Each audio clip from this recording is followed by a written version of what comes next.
Telugu digital media network లో political కేటగిరీలో #1 కేవలం 72 గంటల్లో 1,50,00,000 వ్యూస్ పైగా popular TV network. Kuppam, Hindupuram నియోజకవర్గాల్లో ఎన్ని వందల కోట్లు అయినా సరే ఖర్చు పెట్టి వైసీపీని గెలిపించాలని టాస్క్ ఇచ్చారేమో కానీ మంత్రి పెద్దిరెడ్డి మాత్రం కింద మీద పడుతున్నారు. కానీ ఆయన నియోజకవర్గాల్లో వర్గ పోరాటాలు కవర్ చేసుకోవడానికి ఆయనకు సమయం సరిపోవడం లేదు.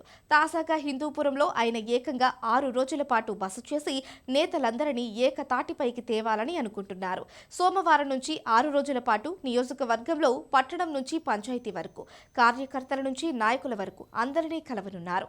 మండలానికి 2 రోజుల చొప్పున కేటాయించి 6 రోజుల పాటు నియోజకవర్గంలో పర్యటిస్తున్నారు.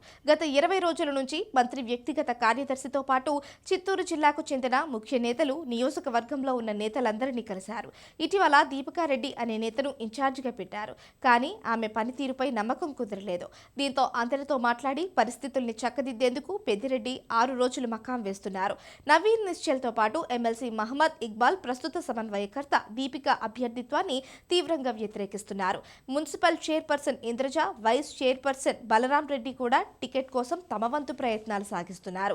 పెనుగొండ అసెంబ్లీ నియోజకవర్గం నుంచి ప్రస్తుత మంత్రి ఉషశ్రీ చరణ్ పోటీ చేస్తున్నట్లు స్పష్టం కావడంతో అదే సామాజిక వర్గానికి చెందిన ప్రస్తుత హిందూపురం అసెంబ్లీ నియోజకవర్గ సమన్వయకర్త దీపికకు ఇవ్వరని తేలిపోయింది. నందమూరి బాలకృష్ణకు ఎవరు గట్టి పోటీ ఇస్తారన్న కోణంలో కూడా తాజాగా సర్వే చేస్తున్నారు. పెద్దిరెడ్డి ఏకంగా 6 రోజుల పాటు మకాం వేయాలని నిర్ణయించడంతో బాలకృష్ణ ముందుగానే నియోజకవర్గానికి వచ్చారు. సోమవారం నుంచి 2 రోజుల పాటు హిందూపురం పురపాలక సంఘం రూరల్ మండల వ్యాప్తంగా ఉన్న నాయకులు, కార్యకర్తలతో సమీక్షా సమావేశాన్ని నిర్వహించనున్నారు.